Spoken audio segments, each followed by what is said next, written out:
ever give up on a gem like this. She is the she-devil with a sword. She is the Khaleesi of Northern Alberta. She is Sheila Gunn Reid. How you doing there, Sheila? David, it's National Ex-Spouse Day. Like, people are out there celebrating the people they jettisoned out of their lives. You know what? You raise a great point. Sheila, do you think Hallmark or Carlton Cards, they publish ex-spouse day cards? I mean, what would you say to your ex-spouse?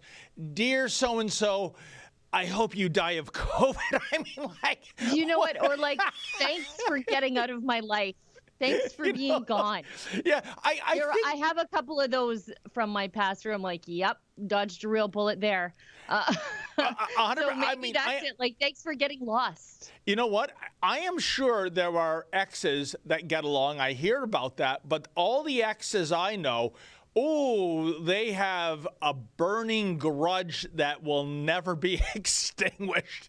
And like the very idea of National Ex-Spouse Day, why would you want to dredge up bad memories? I mean, who are these people coming up with these national days? It's also National Dolphin Day. What am I supposed to do? Go to Marineland and kiss a dolphin? I mean, it's crazy.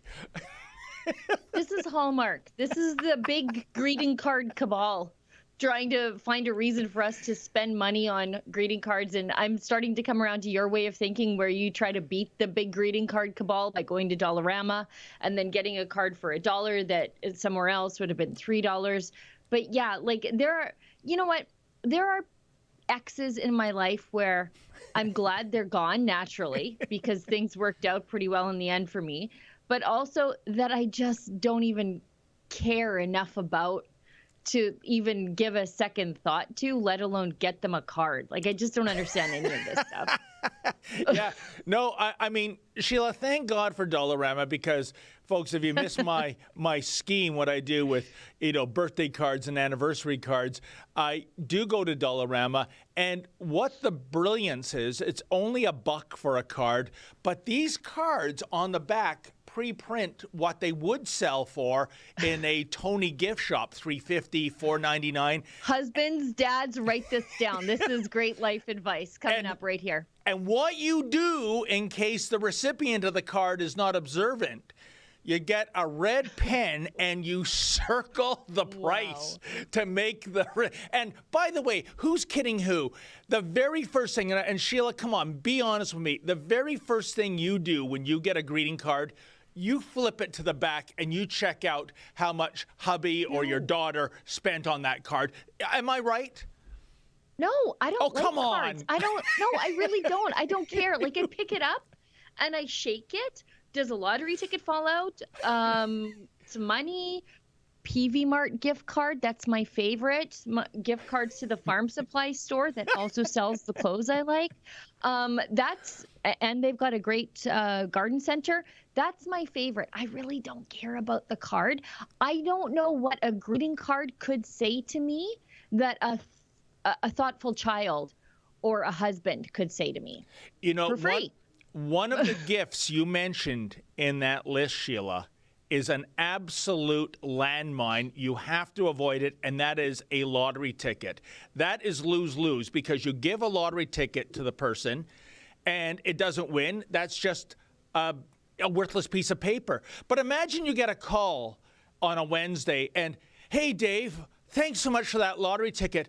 I won $70 million on Lotto Max. It's like, what? I mean, like, you are going to feel horrible.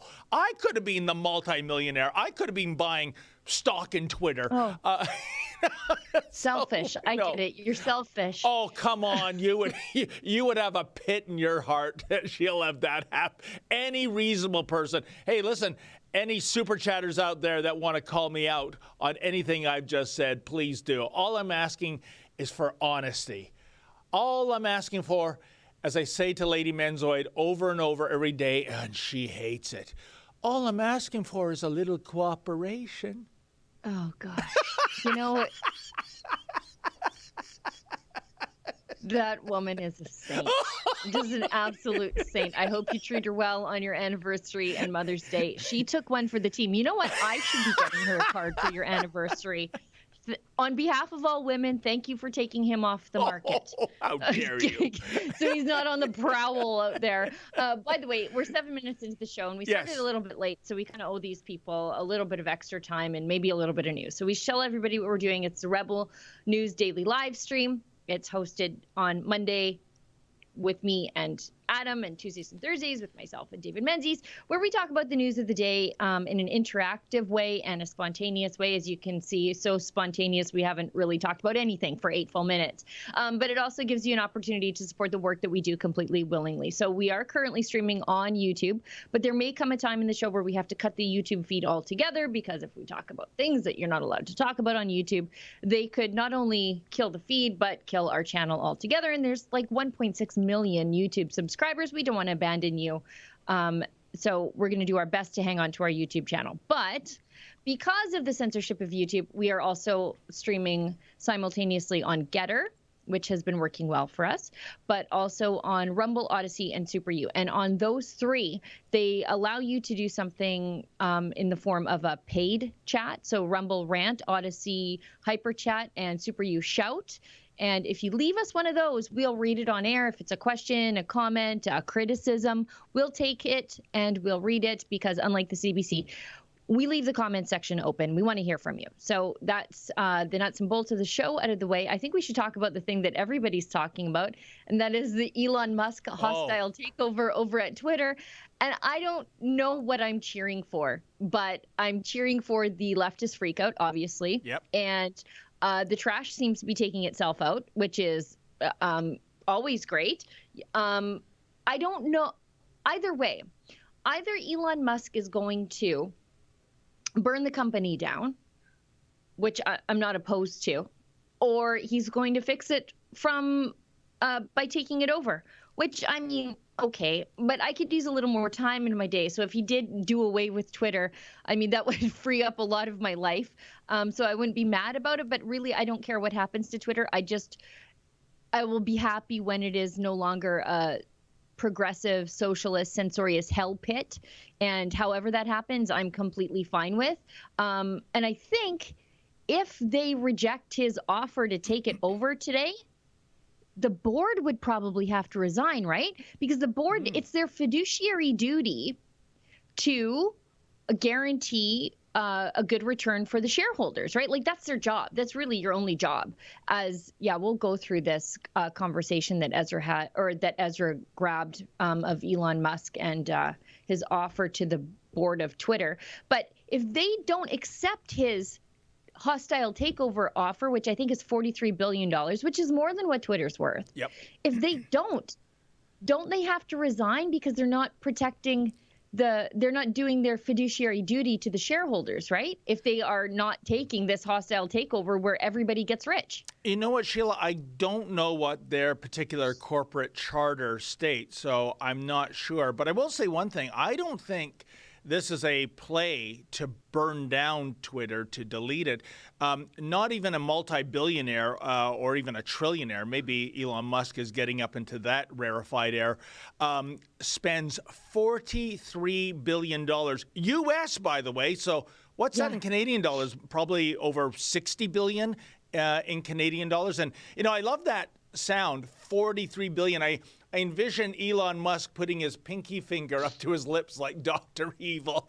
Oh, $43 I love it. billion dollars. And so I think this is about reimagining Twitter to what it was originally pitched as several years ago, the Wild West of free speech. That's how so many of these social media platforms were launched, Sheila, YouTube, Facebook, Twitter. Come one, come all. Oh, and by the way, give us your free content so we have no costs in terms of getting content for our platforms. We love you all. And then once they reached critical mass, they started to pick and choose, namely those on the right side of the political spectrum, to be suspended or permanently deleted, including President Trump. Can you believe that?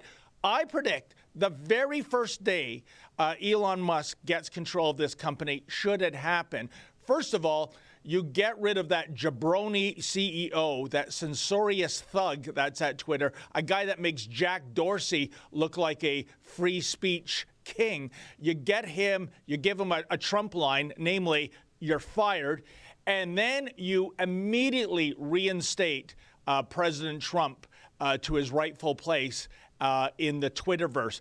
I am cheering this on, Sheila. I love it. I think Elon Musk, I know you hate electrical cars.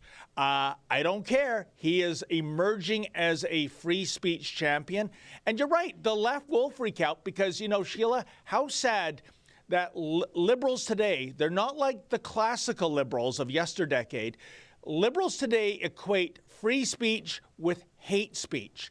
That's what they do. And they really believe that your opinion shouldn't be debated, it should be deleted. And if necessary, if you offend someone with your opinion, they devolve to punch a Nazi. A Nazi, in their definition, is not someone on global conquering and carrying out a Holocaust, namely someone that disagrees with you, so they advocate violence. And now, here comes Elon Musk, and he says, you know what? I'm taking away your Twitter toy, and I'm going to reimagine it to what it was always meant to be back in the early days. And, you know, go to the grief counselor, you babies, and cry it out. That's the way capitalism works. As my friend Lou Skis, as the Oracle of Oakville, always says, happy capitalism, baby. Yeah, they told the right to, oh, if you don't like Twitter, build your own Twitter. No, Parler tried that, and big tech killed them, euthanized them, aborted them in the womb, really.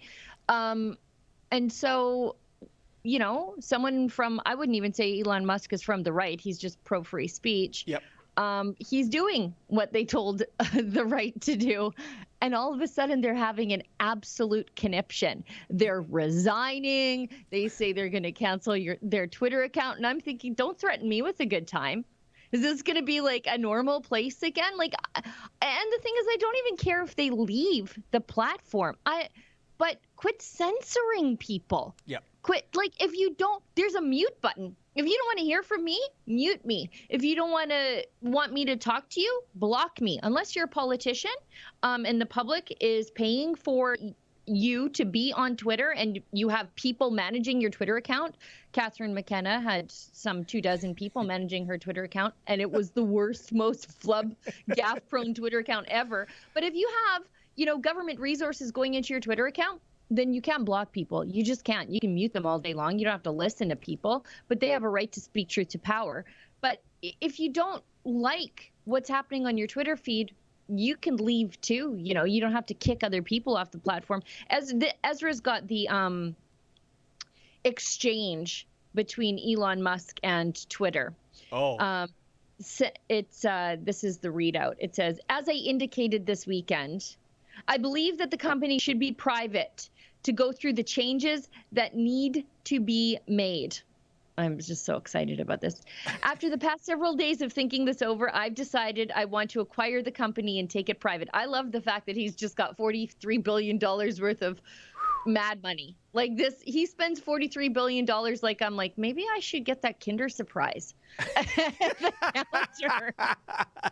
Well, it is Easter. Exactly. And then he says, I'm going to send you an offer letter tonight. It will be public in the morning.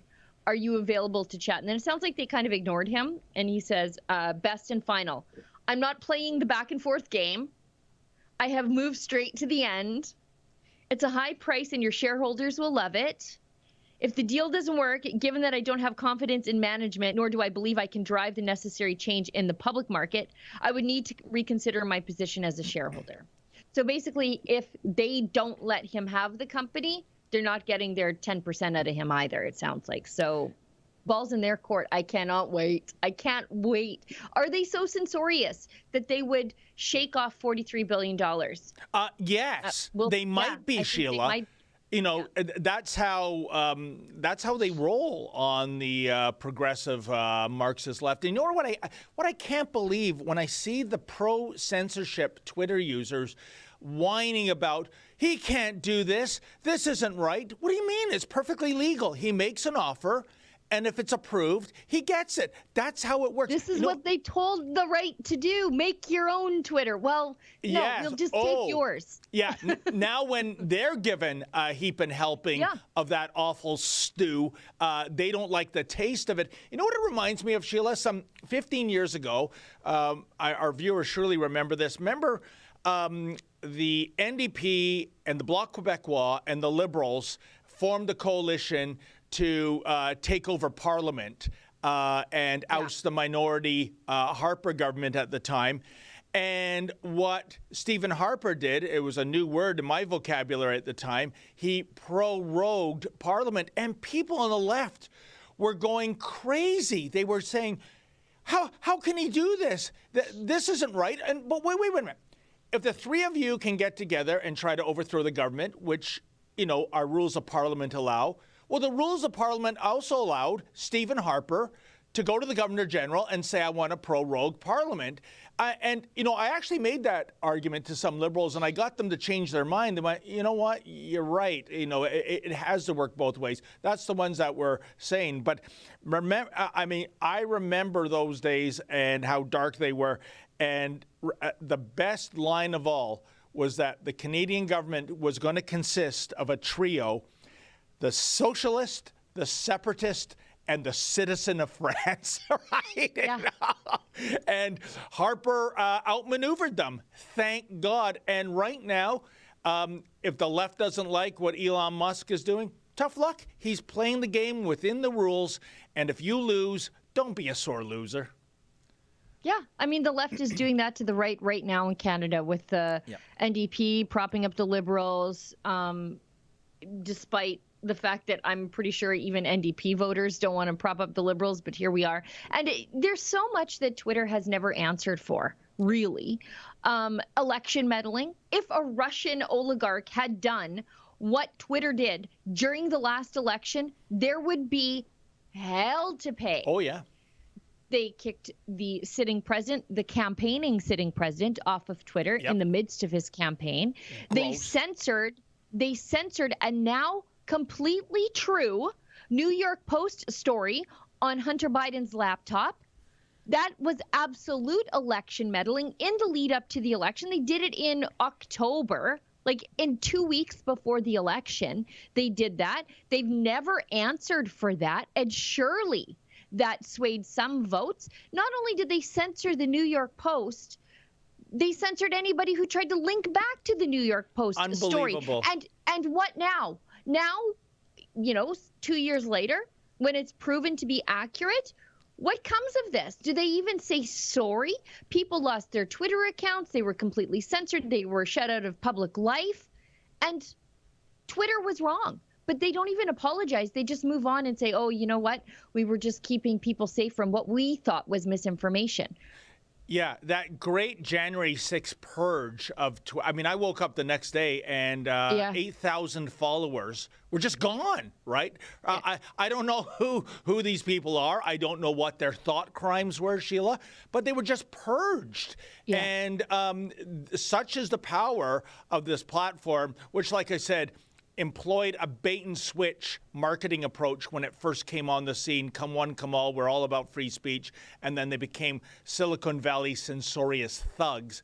And, I think Elon Musk, I don't think he's going to run Twitter as a vendetta platform. He's not going to do to the left what Twitter is doing to those on the right by deleting them, suspending them. I think he believes in free speech. He's a free speech absolutist. I hope it goes through. As you mentioned, the president deleted from the president, and yet you have those who support the Iranian regime. The Ayatollahs. The Ayatollahs are still on Twitter. You can call for genocide. You can call for the eradication of the state of Israel. You can chant from the river to the sea, which is a call for genocide. Oh, yes. You can put that on Twitter. That's fine. The Ayatollahs who are, threatening Israel with nukes and hanging gay people and beating women in the streets for not covering their face up to here. Yeah. Those people can be on Twitter. But Donald Trump, the leader of the free world, was purged purely for politics. Yeah. They just didn't like him, and he was too good at Twitter. That was the problem. Majid Jawari, the Liberal MP for the riding of Richmond Hill, can be on Twitter, who is a friend to the Iranian regime. Unbelievable. By the way, speaking of terrorism, Sheila, I want to move on to this topic because we've seen the Pierre Poilievre Express. Wait, before we go away from this, because I think there's a segue into this next thing. So we've got Twitter. It's the big company that is about to be hostilely taken over in the name of free speech, because you couldn't find a platform that's more hostile to free speech than Twitter, except for maybe YouTube. But now the gatekeepers of censorship in Canada, which happen to be the unreadable newspapers, the Globe and Mail is mad at Rumble, which is the free speech alternative to YouTube, for not canceling RT, so Russia Today or whatever it's called now, RT, from their platform, because RT was kicked off of everywhere else. It was taken off the Canadian airwaves thanks to a CRTC decision. It was completely censored. Yep. And Rumble has allowed it to remain. And because of that, the subscriber count since March 1st for RT on Rumble has quadrupled. Because people want to see the thing that you're not allowed to see. Exactly. Obviously. I'm like that. I'm like, you can't tell me what to do. Don't tell me not to touch things. I'm going to touch that. And it's the same thing. So anyway, Globe and Mail runs this story on Rumble and how apparently because they allow RT to exist on their platform, that obviously must be that they're pro-Russia and anti-Ukraine instead of just pro-free speech and letting people make up their own minds. So the story runs in Globe and Mail. Rumble decides, okay, actually, you know what we're going to do? We're going to show you what they didn't. We'll show you the question they asked us, and then you make up your own mind. So I'm just going to scroll back to this so I can read this myself. So, shoot. Do we have can you zoom that up, please? Sorry. Oh, no, I found it. It's okay. So this is from the author at the Globe and Mail over to Rumble. And he says, I'm working on a story about RT's account on Rumble and some of the other content about Russia, Ukraine on Rumble. I'm hoping you can comment on the following. And you can see where he's going with this right away. Governments and other observers have branded RT, a Russia state-owned news network, as a Russian propaganda outlet. Much the same way I would look at CBC, but that's fine. Since the war in Ukraine began, social media sites such as YouTube, Facebook, Instagram, Twitter, and Spotify have sought to block or limit content from RT. As a result, RT has directed people to its Rumble account. Its number of subscribers has increased 4 times since early March. Have Rumble taken any steps to limit, block, restrict content from RT on its platform, similar to YouTube, Facebook, etc.? If not, can you elaborate on why? I send questions like this to other people all the time, so I know what they're doing here. YouTube has announced a policy to prohibit content denying, minimizing, or trivializing well-known documented violent events. In connection to Russia's war in Ukraine, some prominent creators on Rumble, such as Stu Peters or Alex Jones, have produced videos mirroring Russian government propaganda with respect to Ukraine.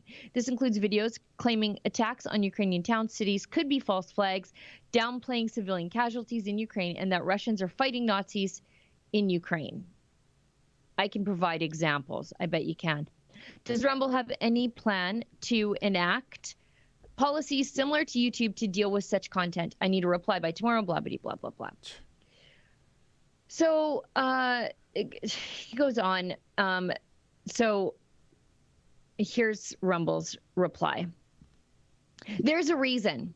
This is the reply from Rumble, and thank God they did this. And this is like, this guy from Globe and Mail is like, why aren't you more like the thing you're trying not to be? Why aren't you more like the thing you're trying to be an alternative to, which is the censorious platform of YouTube? Bold. You can tell that that's a bailout journalist because he doesn't understand how the market works. And entrepreneurial innovation is like completely foreign to him. There's a reason the public has radically turned against both the corporate media, such as your outlet, and big tech.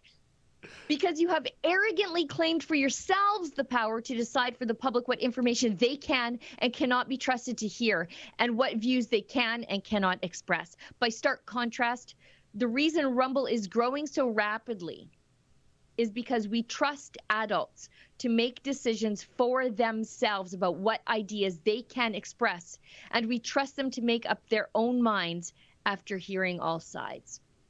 That's all I ever wanted from a social media platform. That's it right there. Let us decide. Let it be the free market, the free exchange of ideas, and people can figure out for themselves. We don't need people from the Globe and Mail being gatekeepers for information.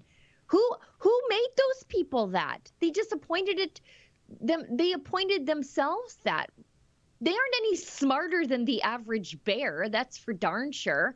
So why do they think they get to decide what's real and what's fake? People can do that for themselves. How much fake news have these people fallen for? They're going to tell other people what is and isn't fake news? Give me a break. Oh, you stole my thunder, Sheila. I mean, who in blue hell does the Globe and Mail think they are, which only survives now thanks to taxpayer dollars propping up that fish wrap? So, yeah, it's a little rich to tell some other platform to, I don't know, conform to the media party rules of not allowing Russia Today to air. And you're right. Once you ban something, I really want to see it. And I think you and I and our viewers, Sheila, are smart enough to see through Russian propaganda, if that's what's being broadcast. Let me make the decision. You know, I'm not a dummy. I'm not going to watch RT and believe it all verbatim. I'm going to take a lot of it with a shovel full of salt. But let me be the arbiter of that, not the media party leftists who are all about censorship. You know, it reminds me, you know, my urge to see RT. And by the way, I'm going to get on the blower to Bell, and I'm going to say, since you dropped that from my subscription, I want to know one thing. Am I getting a rebate for content I'm not receiving? I don't know if it's a couple bucks a month or what have you. Or are you replacing it with another channel? Because you can't just take away content and expect me to pay the same price. And I urge all of our viewers, whether you're on Bell, Rogers, Shaw, you name it, ask that too, because you're getting gypped. But, you know, the idea of making this forbidden fruit, it reminds me, I think it was 2015 or 2016, Sheila, I went down on the behalf of Rebel to Garland, Texas. It was the Draw Mohammed contest. Right.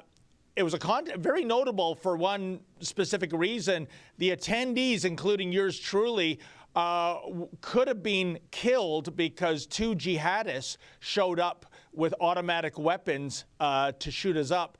And thank God there was a off-duty police officer with his handgun, and even though they were fully armored, was able to do 2 headshots and take out these jihadis. He got a medal for that, and rightfully so. But the winning cartoon in the Draw Mohammed contest, it was brilliant. It was a simple black and white drawing. And it's Mohammed in the process of being drawn, and he's raising his sword, and his voice bubble says, "You can't draw me." And a voice bubble off the the piece of paper where Mohammed is being drawn, it's from the artist who is unseen, and the artist is saying, "That's why I draw you."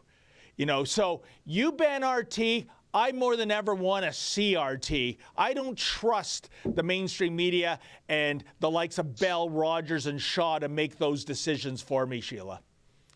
Yeah. And that doesn't mean that we like RT, that we don't think it's propaganda. But why censorship? Why is censorship the first resort for these people? If you think RT is publishing fake news, then you know what you do? You do a story rebutting their fake news, if you can. you don't call for censorship. We do this with CBC all the time. Yeah. I don't want CBC censored. I certainly don't want to pay for it, but we debunk their fake news all the time. Alexa's done 3 stories debunking their fake news on the poor soul who was on the convoy, who lost his life savings because he supported the convoy. Every part of that was a lie. Oh, Every the flim-flam man lie. that the CBC depicted as a victim while he's victimizing others and has a long history. And those CBC reporters, they couldn't get off their ricotta cheese candy asses to do a little rudimentary research and fact-checking, because if they had, they would have discovered what our very own Alexa Lavoie discovered, that this is a lifelong con man. And you know what's so funny, Sheila? In Alexa's most recent report, you see that con artist saying, yeah, there he is, kind of resembles Mr. Potato Head. He's saying that, yeah, you know what? I was a con man, but I'm reformed and I don't con people anymore. I'm paraphrasing his very own words, Sheila. Wait a minute. If you're a con man and you're saying I'm not a con man anymore, how do I know that's not part of your most recent con? All right. I know.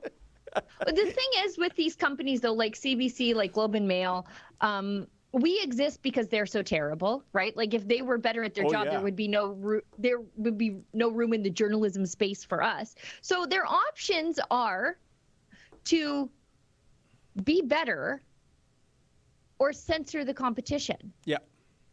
And so, like instead of stepping up their game, doing actual journalism, they take the easy way out, the more tyrannical way out, the Justin Trudeau way out, and that is crush your competition, crush the competitors, crush your critics, instead of just saying, you know what, maybe these people have a point.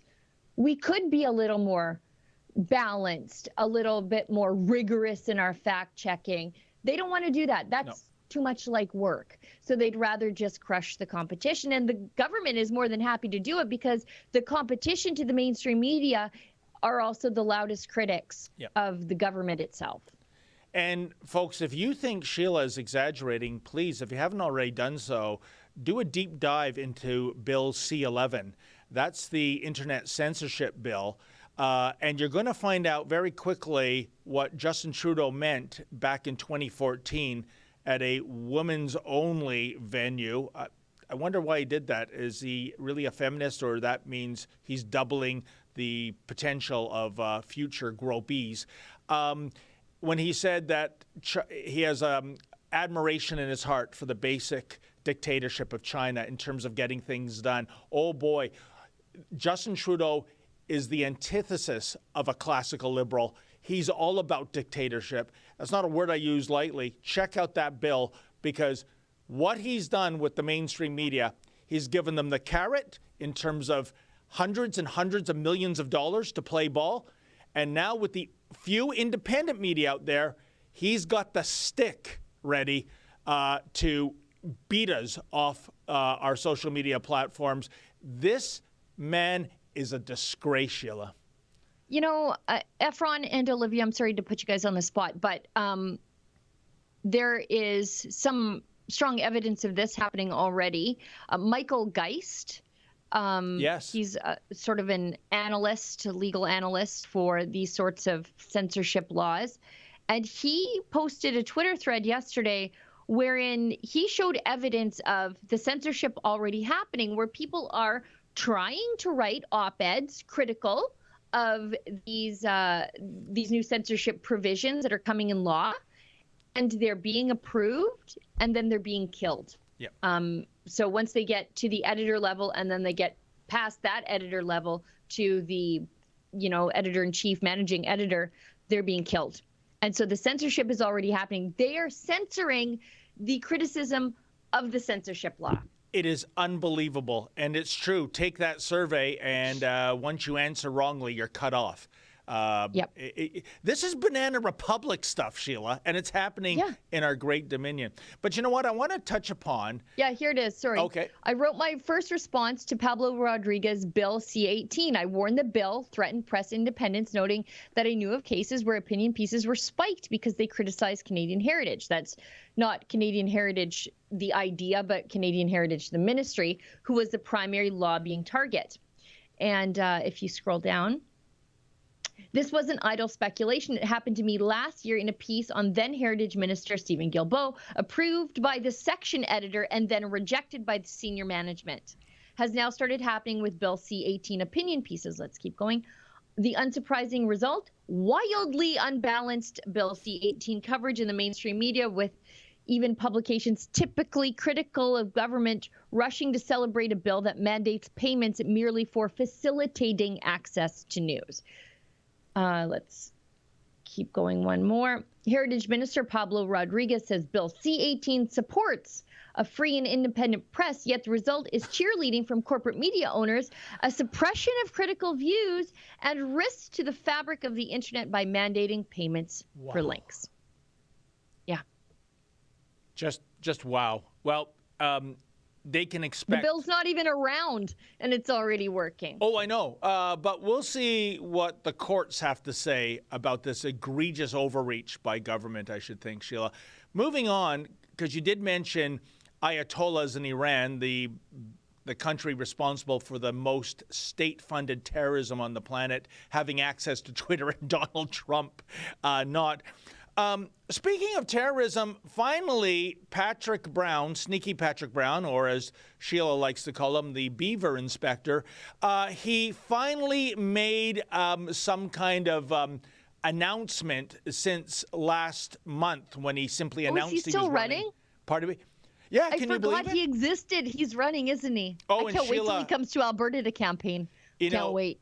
This is the most shameless thing of all. We can call him sneaky, which he is. We can call him an outright liar, which he is. He'll spit in your face, tell you it's raining, folks. But now I'm going to call him a traitor.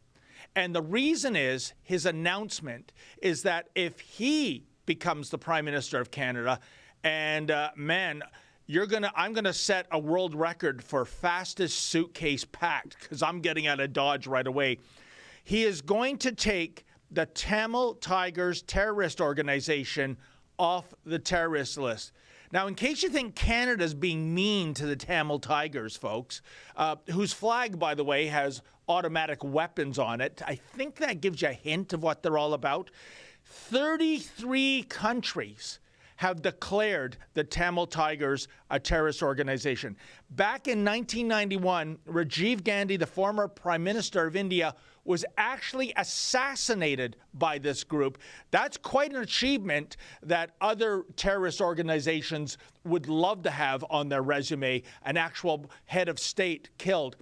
And yeah, there you go. How do you like that? And here's the deal.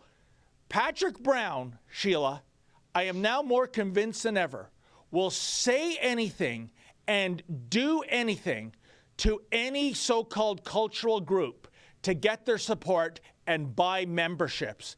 But this is a step too far in my book. I mean, it's amazing, isn't it, Sheila? Pierre Poilievre, he's going to convention centers, what have you, and saying his speech to a packed house with thunderous applause. Jean Charest is going to library conference rooms, which are half full, and mumbling some jargon, which no one's really paying attention to. If you look at the crowd, they all look miserable. But Patrick Brown is going to the basements in Brampton and meeting with terrorist supporters and saying, vote for me and convince your community to vote for me, and I'll get the Tamil Tigers off the terrorist list. This is more despicable than anything this clown has ever done, Sheila. Why is he even in the race?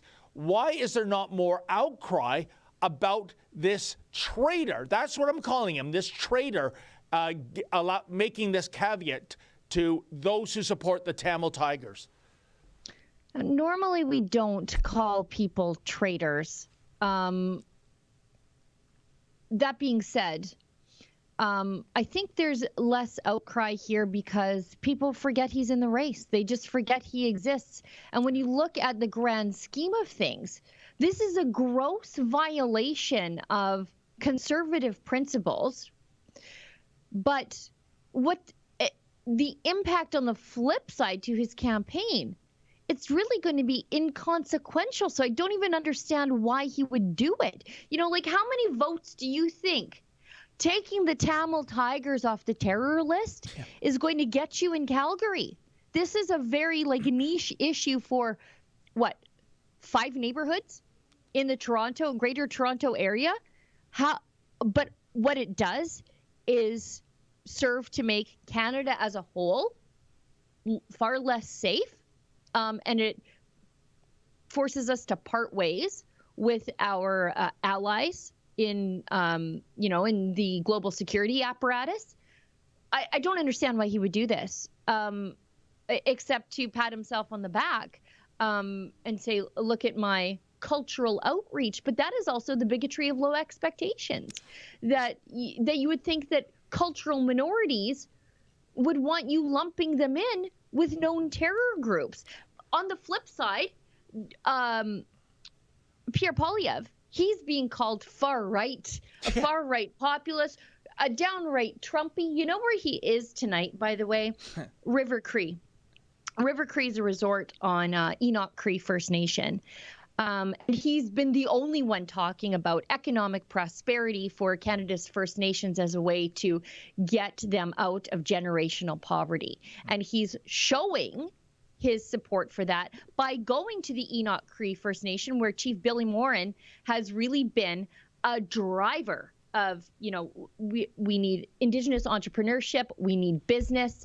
This is our way for our people forward. And River Cree was one of the first steps for Enoch Cree First Nation. They do have some oil and gas wealth there, but really becoming like a business hub just outside of Edmonton through clever taxation policies, paying attention to what Edmonton is doing and then doing something better and more affordable to draw business to Enoch.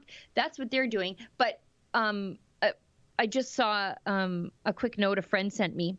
There's 7,800 people RSVP'd for the Pierre Poilievre of 7,800 people RSVP'd for the event at River Cree tonight. It's a casino and resort, but there's no way in heck I don't think it can hold that.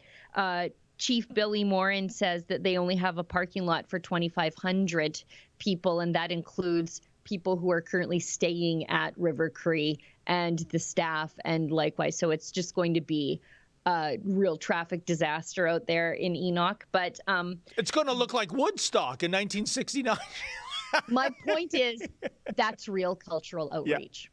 Yeah. That's real cultural outreach. That's how you make minority communities better, as you say. You need economic freedom, you need economic prosperity, you need opportunities for your children in your communities. Taking terrorists off the terror watch list, that's not cultural outreach. That's the bigotry of low expectations. Yeah. And this hunk of hot garbage pretends he's a conservative. Listen, my history of Patrick Brown aside, if I never met the man, I'd be saying the very same things I'm saying today. This is despicable. This is all about selling a few thousand memberships. This is the kind of garbage he did when he was the PC leader, when he was running for PC. I think he sold something like 70,000 memberships, which is astonishing. But Sheila, it was all about going to cultural communities and promising them everything. But I don't remember him actually promising, I'm going to take a terrorist group off the terrorist watch list in Canada. I don't think he ever went that far as the wannabe PC leader, and he became the PC leader, and thank God there was a palace coup back in January 2018. But this, I'm telling you, this is a step too far. Look at this. See, I look at this and I say, if I were in the Tamil community, just a regular person, a Tamil, who just resettled in Canada, I would say, how does this help us? What does this do? What does this do for my kids in Canada? Yep. Nothing.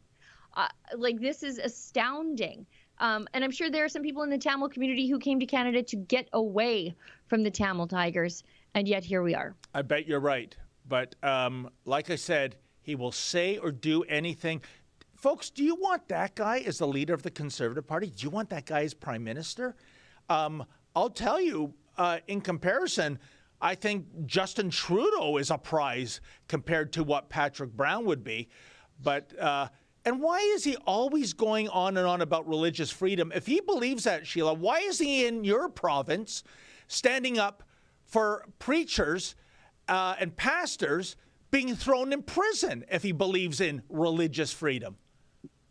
I'd also like to hear from him about religious schools not wanting to teach gender ideology nonsense.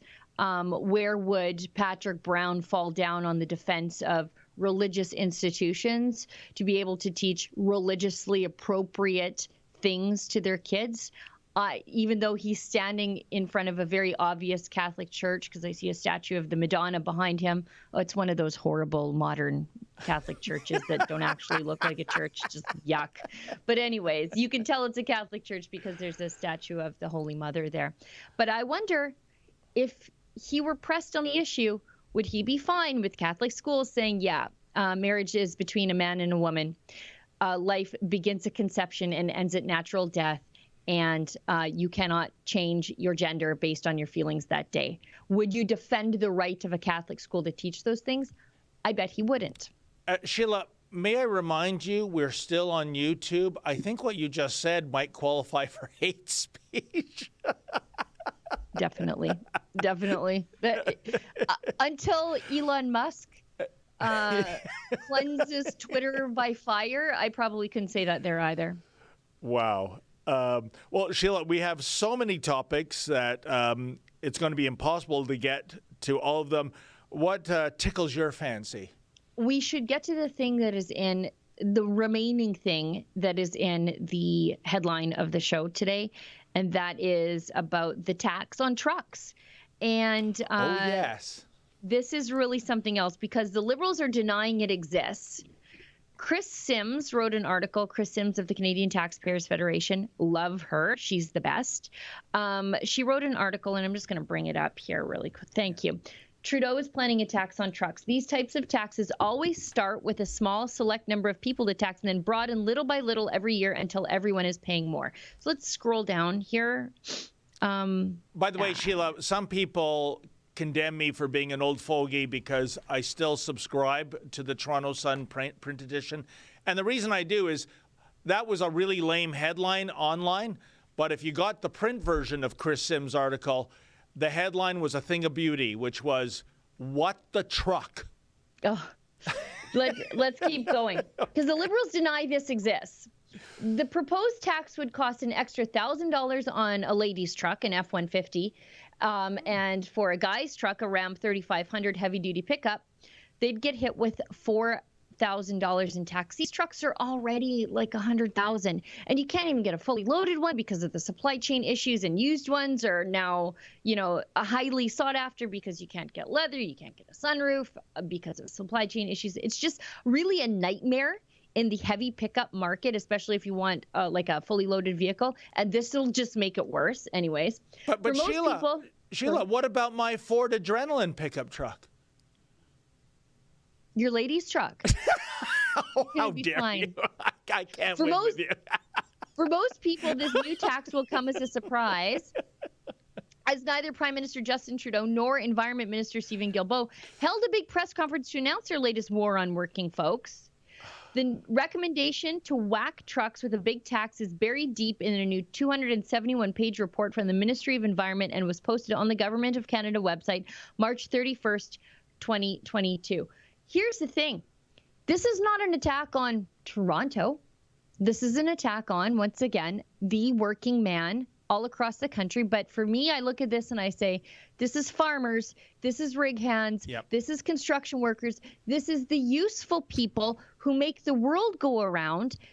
This is an attack on them so that the laptop class can pat themselves on the back for driving a Prius. But if they need their toilet fixed, a guy shows up in an F-350 or a Longhorn, and he fixes your problem.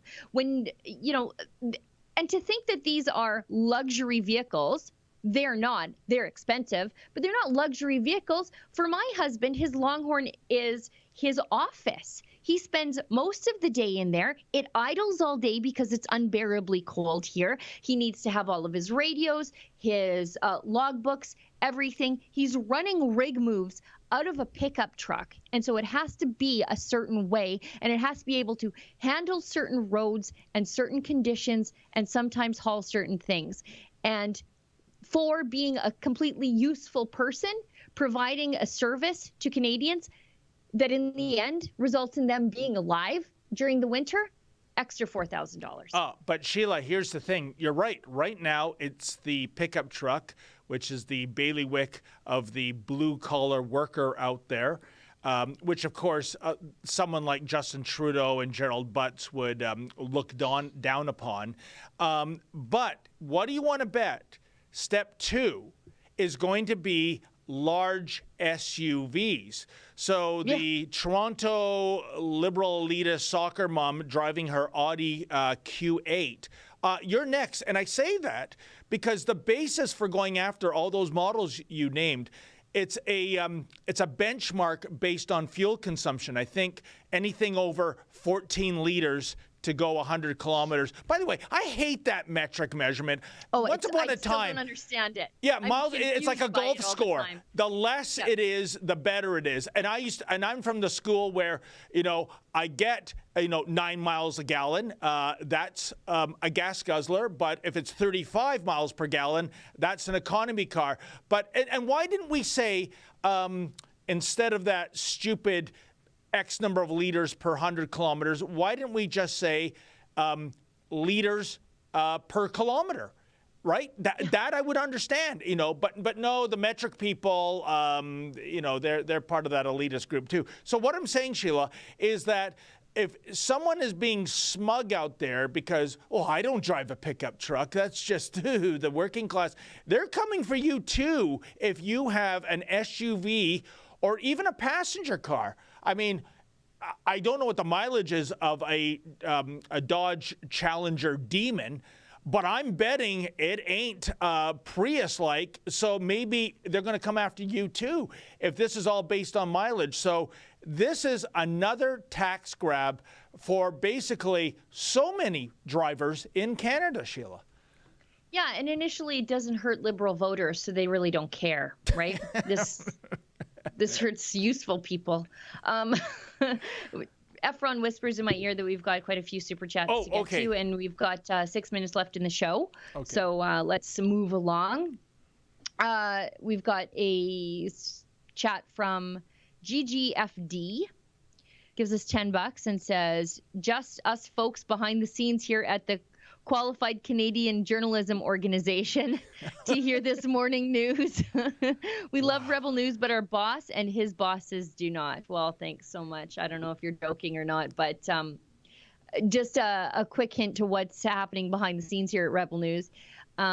My friend and colleague Adam Sos was on the case of covering a story as a journalist in his own city, trying to hold his government to account.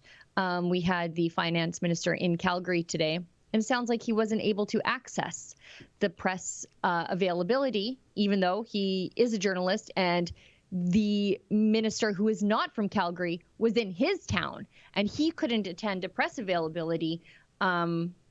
This is what we have to go through as Rebel News to hold the government to account on behalf of the people and ask skeptical questions. However, if they think it's going to stop us, they've got another thing coming. It actually motivates me more. It's, again, like telling me not to touch something. I'm like, I'm going to poke it twice now. Well, Sheila, Adam got off easy. At least he wasn't beaten up by Justin Trudeau's Royal Canadian Mounted Henchmen like I was back in December. Yeah, and thanks for that disease you gave me too, guys. You awful. I'm about to say the P word, but I know there's good RCMP officers. I met one in Ottawa during the trucker convoy who came up to me and said that was the most shameful episode since he joined the RCMP he has ever witnessed when I was basically manhandled, beaten up, had my head thrown into a fence for being on a sidewalk to try to ask Prime Minister Trudeau a question. So all I'm saying, Sheila, there's always a silver lining. At least Adam was simply denied. He wasn't, given the works, so to speak. Or at least he didn't get the full, what is that movie, Fatal Attraction, that he and Bexley got. How could you bring up Fatal Attraction? That bunny scene, and here we are with Easter and the Easter Bunny. Fatal Attraction? What's the one? No, that's single white female. What's the one where she crosses her legs? Sharon Stone crosses her legs. Basic Instinct. Basic Instinct, thank you. At least Adam didn't get Basic Instinct, Yeah, Basic Instinct, a.k.a. the reason why my VCR broke because I kept pressing the pause button. You did not. I did. A perv. You would do it too. Anyway. Come on. No. I didn't even know the name of the movie. I tried to make a joke and I didn't even know the name of the movie. So, not like you weirdo. You're like, oh, that's Basic Instinct. That's Basic Instinct. Someone owes me that money for that VCR, but they're probably worth like $29 now. In the 70s, they were like, what, $1,800 and $70s. Whoa, what a bad investment now.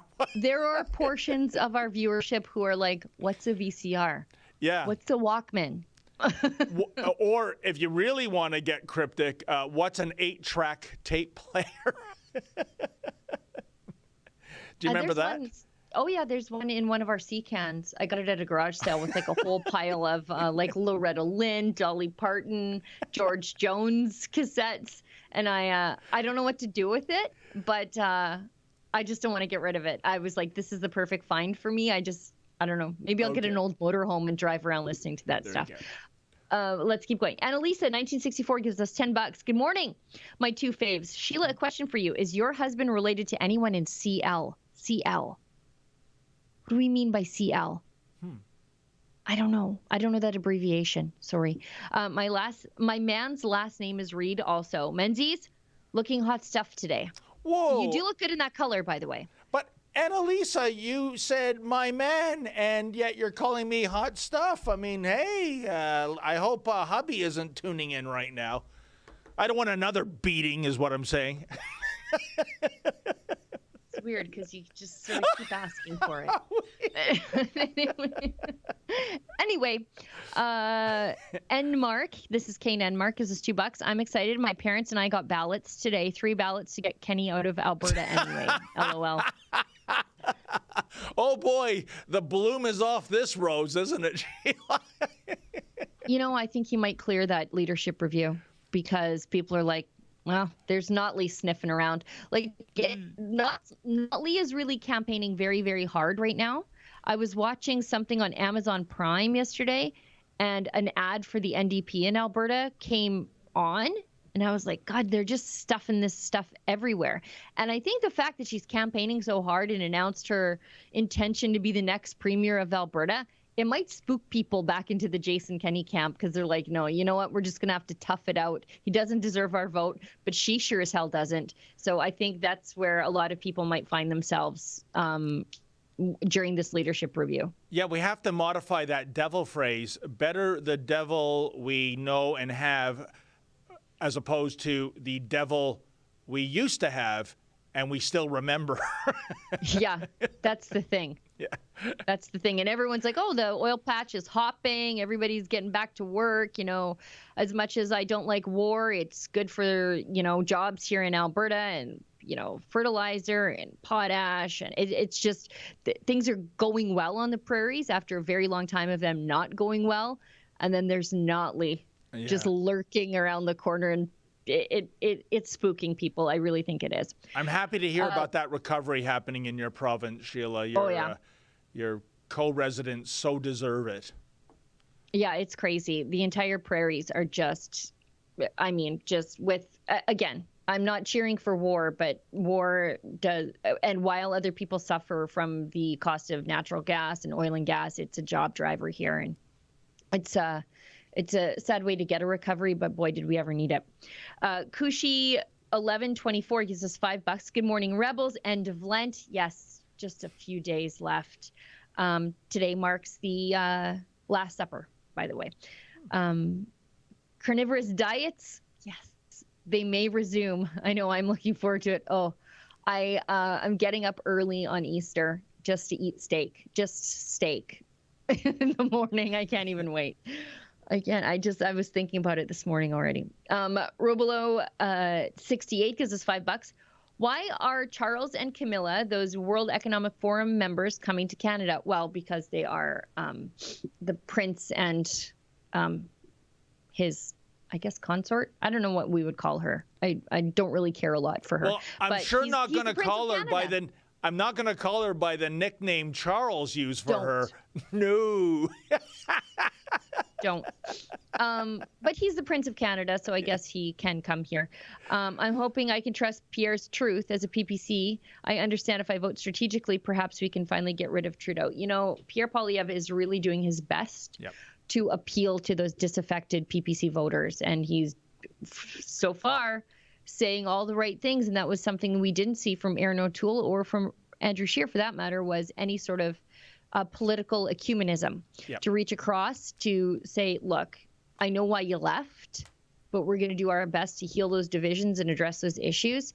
Didn't hear anything from the Scheer and O'Toole on that, and it helped them lose ridings here in Alberta.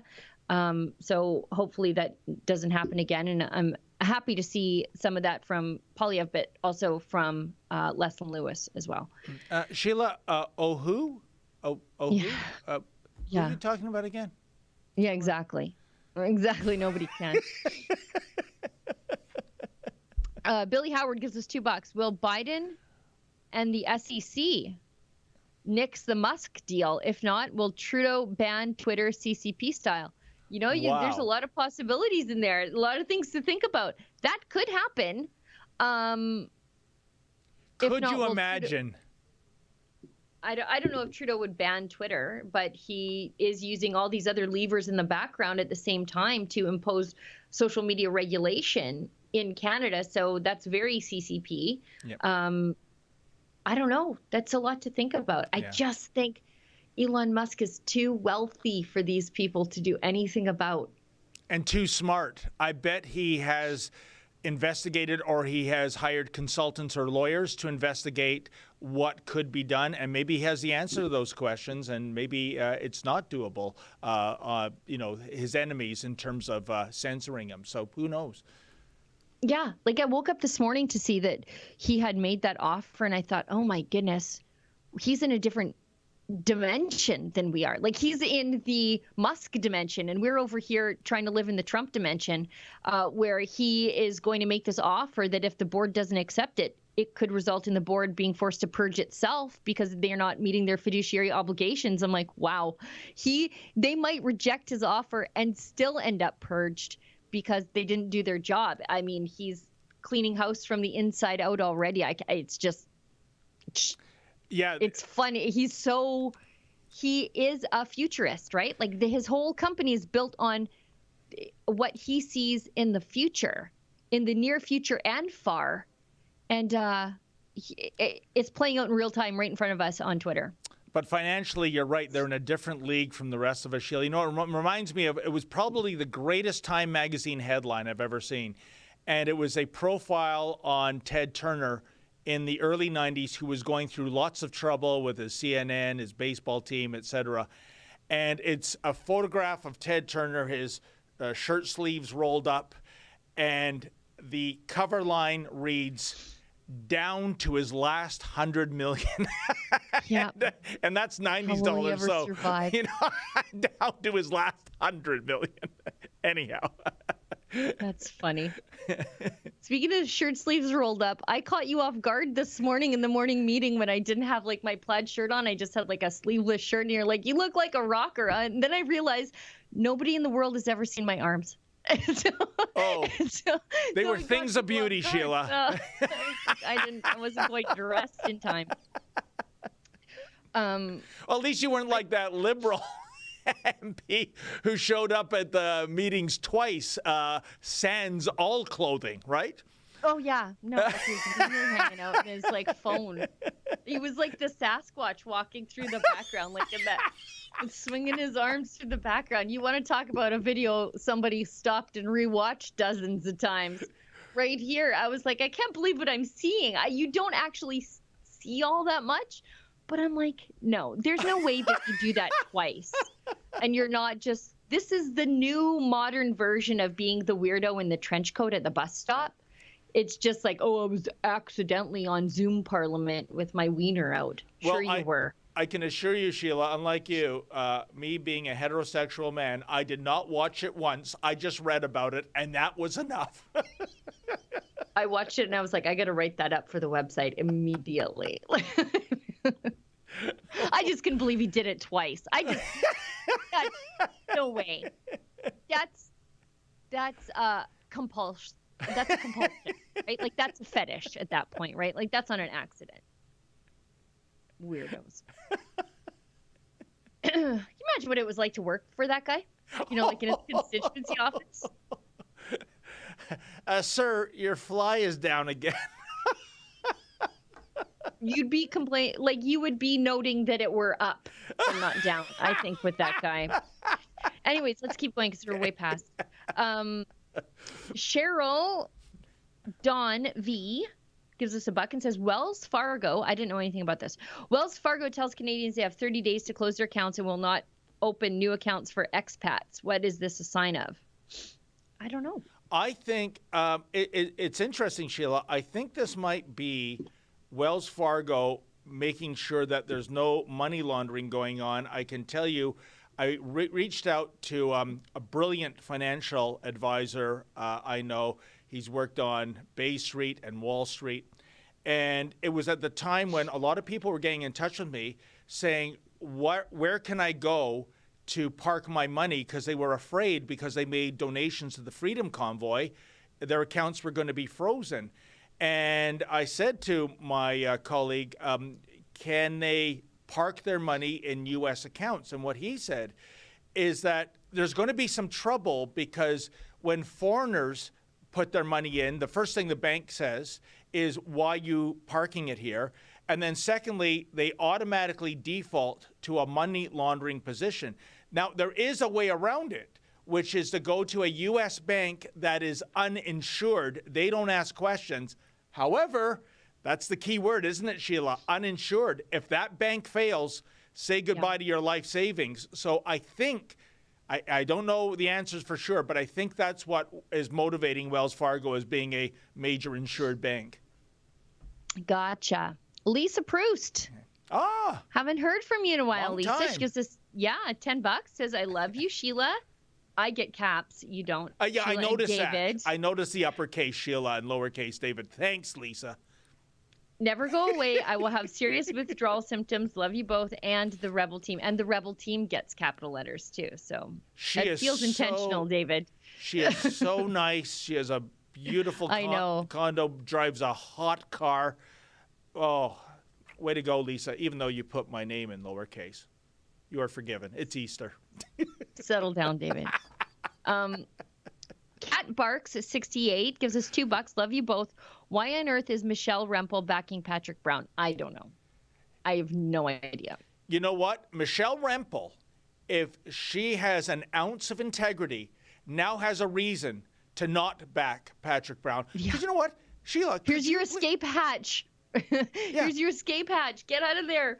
Yeah, Sheila, please reach out to Michelle and say, do you support this? This idea of, unlike the other 32 countries, making the Tamil Tiger terrorist group not a terrorist group in Canada. Is that what you believe, Michelle? I really want to know that answer.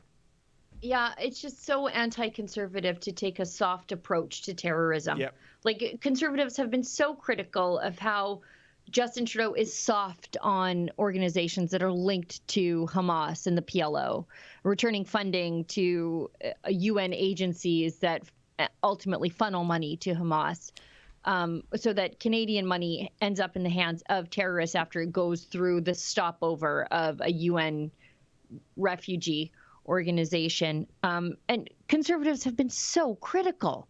So how do you run for the leadership of the Conservative Party of Canada with a soft on terror approach. Unbelievable. And by the way, Sheila, you see, folks, I have to pitch all my stories to Sheila. She's the chief reporter. I got to do an on-air pitch. Why don't I go out to Brampton next week and do some streeters and see if the folks of Brampton, where sneaky beaver inspector Patrick Brown is the mayor, and see if they actually think this is a good idea. Those are your words. You can't blame me. I'm just quote. What do you think about that, Sheila? Let's see what the people of Brampton have to say. It might be shocking. It might be, well, not only should this terrorist group be designated something else, here's a couple of groups I'd like to see off the list too. Who knows? Yeah. Brampton's a special kind of place.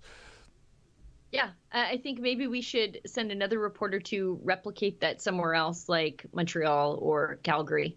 Although I'm not sure out in Calgary they would have too much awareness of who and what the Tamil Tigers are. But speaking of soft on terror, I was watching one of Adam's videos the other day, as I have to do, but I would anyway.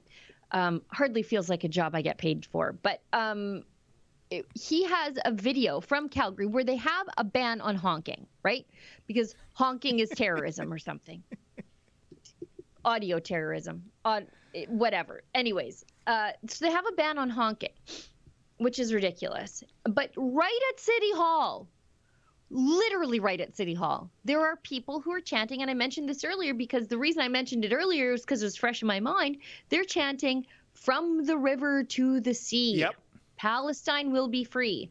And that is a genocidal chant. Yeah. And they're chanting that literally right outside of Calgary City Hall. Now, I'm not sure I want them censored.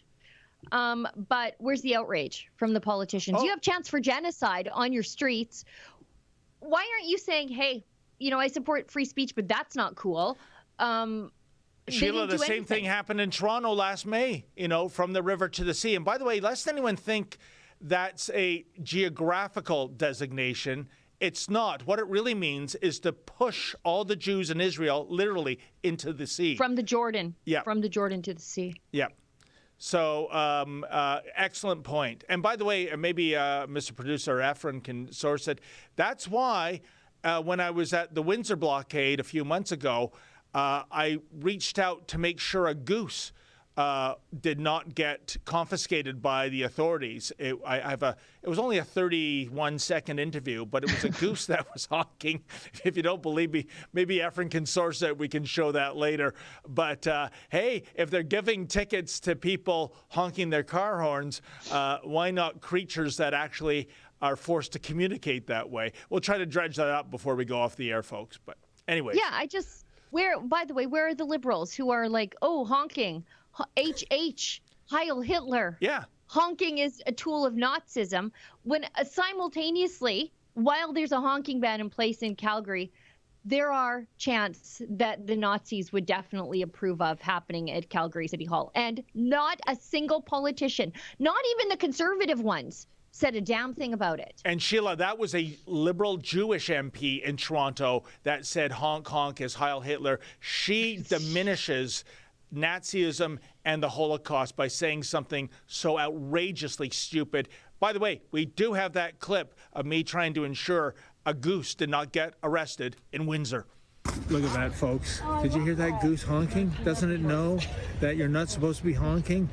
I think that's a racist, bigoted goose that's honking incessantly and destroying the silence for the good people of Windsor. How dare you? Thank you. No honking. Hello. There you go. This is why didn't attack you. This is why Mad Magazine went out of business in 2019, Sheila. You can't parody the world anymore. The world is a mad world. I don't know who put a bandana on a goose. Who did that? I think it was the goose's. There. Anyway, we have got a couple of chats and we're 15 minutes past the top of the hour. And by the way, Sheila, one last thing. Did you notice that the goose was goose stepping? David. Annalisa 1964 clarifies for me because I am a complete and total idiot. When she said CL, she meant Cold Lake. And I was racking my brain. I was like, County of Lakeland? I knew that she's like Bonnyville, Cold Lake area, and I don't know why I didn't put together that she was CL meant Cold Lake. No, well, my brother-in-law used to live there for quite some time, and I know there are some Reeds up there, but I'm not related to them by marriage. But if you do run into a Reed that looks like a scratch and win leprechaun, like the one on the tickets that comes out around St. Patrick's Day, very well could be my husband. He does a lot of work in and around the Cold Lake, Bonnyville area on like the air weapons range. Moves a lot of rigs up there. What a scary sounding body of water, Sheila. And by that I mean, to take something from the brilliant Seinfeld series, shrinkage. You know what? There's ice on that lake all year. Oh, okay. All year? Yeah, sometimes it doesn't melt. I take it back. It's real. When they say it's cold, it's not just like it's chilly. It's frozen at some points all year long. Holy cow. Lisa Proust gives us $5, says, "So sorry, David, I love you." And then it's all in capitals, so you know she means it. You are forgiven, Lisa. Thank you so much. And happy Easter. Good job. Good job, David, with your guilt wringing an extra $5 out of poor Lisa. Thanks, Lisa. I appreciate it. That. Now you know the method to my madness. Exactly. It was all financial. So emotional manipulation. Yeah. Yep. Becca Henderson gives us $1. David, I've said this before in a Rumble rant, but I don't know anybody who checks the price of the card. Thank you. Oh. I'm going to have to take Sheila's side on this. No, yeah, Becca. Exactly. I don't check the price of the card, but I also, I try to appreciate the card, but if you have something nice to say to me, just say it to me. Don't go through Hallmark first. No, Becca, you are a lovely lady, but I'm sorry, I don't mean to say you're being disingenuous, but you know darn well that once you look at the card, and even before you read the inscription in the card, you are flipping the card over and seeing how much that guy spent for the card, which is why I always circle in red ink the price on the back, just to make sure it doesn't go unnoticed. Just wow. Like I said, we're trying to live in the Trump dimension. Elon's in the Elon Musk dimension, and you're in like Menzies land, where you're circling the dollar you saved on the back of a Hallmark card. Well, I'm sorry I'm not a billionaire, Sheila. Are you even a thousandaire? No, I'm not. Thanks, inflation. Anyways, we're way past the top of the hour. We should sign off. I think they need the studio for things. I know that you do, actually. Yes. You have some work to do this morning or Indeed. This afternoon, I guess, where it is. So yeah, we all don't have banker's hours, Sheila. No, what's a banker's hour? All right. Well, listen, folks, that was a really fun show. I hope you enjoyed it. Thanks to super producer Efren and Isabel in the control room. And thank you to my co-host, Sheila Gunn-Reid. And for all of you who watched, and a special thank you to everyone that made a financial donation. It is how we keep the studio operating. There'll be another couple of rebels in this spot at this time tomorrow. Nope. Sheila. Nope. Oh, wait a minute. Of course. Force a Habit. Good Friday. By the way, to all the devout Christians out there, a happy Easter to you. I hope you have a splendid time. And Sheila and I will see you back next Thursday, next week. In the meantime, as always, stay sane. It certainly will be a world, hopefully, not certainly, hopefully, if we take the right decisions, which will be a diverse world characterized by plurality. It will be a young world. It will be a digital world. Now, who could represent such a world better than you, Prime Minister?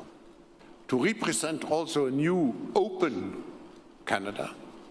I want to use this opportunity also to thank our Canadian constituency, which always has been a very loyal and very much engaged constituency here at the Forum.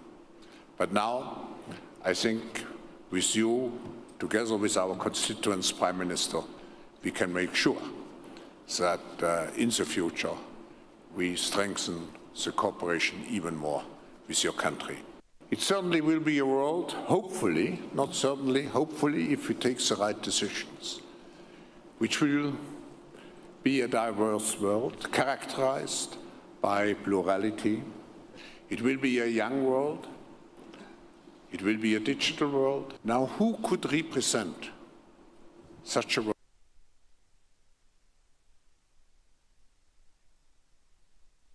Warning, censorship. Warning, censorship. Warning, censorship. Warning.